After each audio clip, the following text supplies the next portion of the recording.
নমস্কার বন্ধুরা বন্ধুরা আরেকটা ব্লগ নিয়ে তোমাদের সামনে চলে এলাম শেয়ার করতে। এই দেখো আজকে কিন্তু লাউ দিয়ে কই মাছের ঝোল বানিয়েছি, পাতলা ঝোল। সেই রেসিপি নিয়ে চলে এলাম। দেখো আমি প্রথমে কিন্তু কই মাছগুলো কেটে একদম সুন্দর করে ধুয়ে নিয়ে চলে এসেছি। ভিডিওটা করব না ঠিক করেছিলাম, কিন্তু তারপর ভাবলাম ভিডিওটা করি, তাই জন্য আর মাছটা তোমাদের প্রথম দেখানো হয়নি। তাই কেটে একদম পরিষ্কার করে নিয়ে তারপর তোমাদেরকে দেখাচ্ছি। আর দেখো আমি মাছটা নিয়ে নিয়েছি। এবার কিন্তু নুন হলুদ আমি মাখিয়ে নিয়েছি, নিয়ে এই যে কড়াইতে তেল বসিয়ে দিয়েছি, দিয়ে মাছগুলো এবার ভেজে নেব।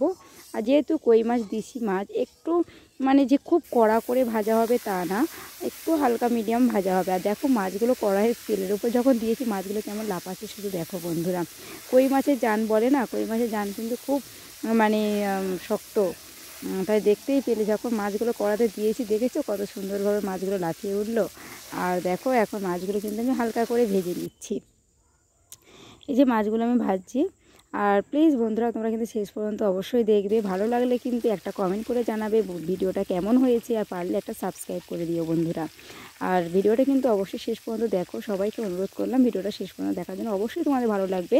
পাতলা মাছের ঝোল কেমন হয় কিন্তু তোমরা কিন্তু করে খেয়ে দেখবে, আর কেমন লাগলো কিন্তু বলবে।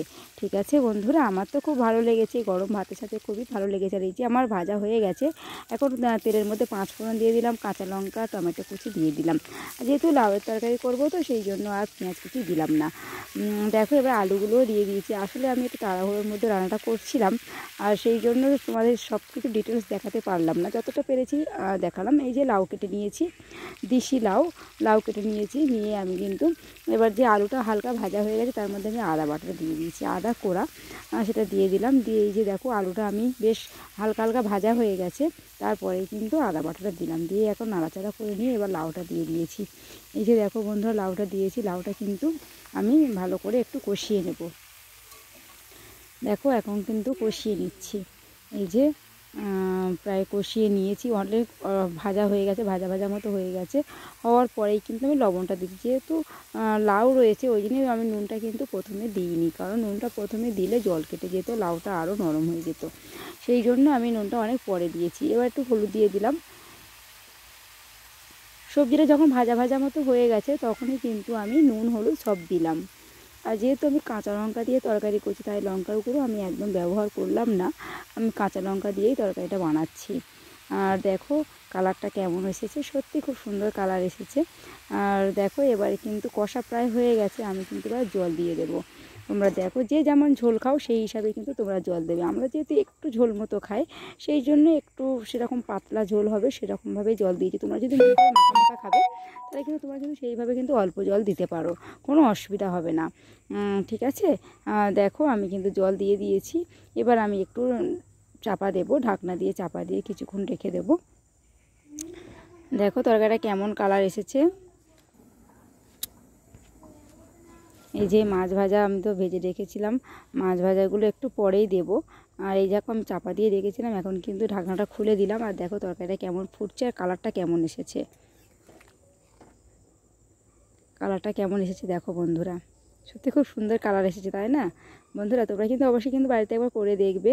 খুব সিম্পল রান্না, খুব সিম্পল রান্না হলেও কিন্তু খুব টেস্ট, খুব স্বাদ, মানে স্বাদ হয়েছে। যেহেতু দেশি মাছ, দেশি কই মাছ, তার সাথে হচ্ছে আমাদের দেশি লাউ, বাড়ির একদম বাগানের লাউ, সেই লাউ দিয়ে মাছের ঝোলটা করলাম। কেমন হয়েছে কিন্তু বন্ধুরা অবশ্যই কিন্তু তোমরা কমেন্ট করে জানাবে। এই যে তরকারি ফুটছে, ঠিক আছে। এবার দেখো প্রায় তরকারিটা হব হয়ে এসেছে। আর দেখো পাখিগুলো কেমন ডাকছে, আমি ভিডিওটা বানাচ্ছি পাখিগুলো কি করছে শুধু দেখো। দেখো তো আমার কিন্তু বানানো প্রায় হয়ে গেছে। আমি এবার একটু জিরের গুঁড়ো দিয়ে দেবো। জিরের গুঁড়োর মধ্যে আছে ধনে, মৌরি, চন্দনী আর জিরে দিয়ে আমি কিন্তু ভাজা মশলা করে রেখে দিয়েছি, সেই ভাজা মশলাটা একটু দিয়ে দিলাম। দিয়ে আমি চাপা দিয়ে রেখে দেবো যাতে ফ্লেভারটা উড়ে না যায়, ফ্লেভারটা তরকারির সাথে যেন খুব সুন্দরভাবে মিশে যায়। এবার আমি কিন্তু তরকারিটা নামিয়ে নেব। ঠিক আছে বন্ধুরা, দেখো তরকারিটা কালারটা কত সুন্দর এসেছে, কেমন হয়েছে দেখো। কিন্তু গরম ভাতের সঙ্গে সত্যি বন্ধুরা দুর্দান্ত খেতে লেগেছে। তোমরা কিন্তু গরম ভাতের সাথে করে খেয়ে দেখবে, অবশ্যই তোমাদের খুব ভালো লাগবে। ঠিক আছে বন্ধুরা, এবার দেখো আমি তরকারিটা কিন্তু এবার নামিয়ে নেব। এই যে আমি মাছগুলো আগে নামিয়ে নিচে, হয়তো তরকারিটা ঢালার সময় মাছগুলো ভেঙে যেতে পারে, তাই জন্য আমি মাছগুলো কিন্তু এবার এক এক করে আমি নামিয়ে নেব। সেটা তোমাদেরকে দেখাতে পারলাম না, যেহেতু এক হাতে ফোন ধরে আমি ভিডিওটা বানাচ্ছিলাম। আর দেখো আমি তরকারিটা নামিয়েও নিয়েছি। দেখো তরকারিটা কেমন হয়েছে।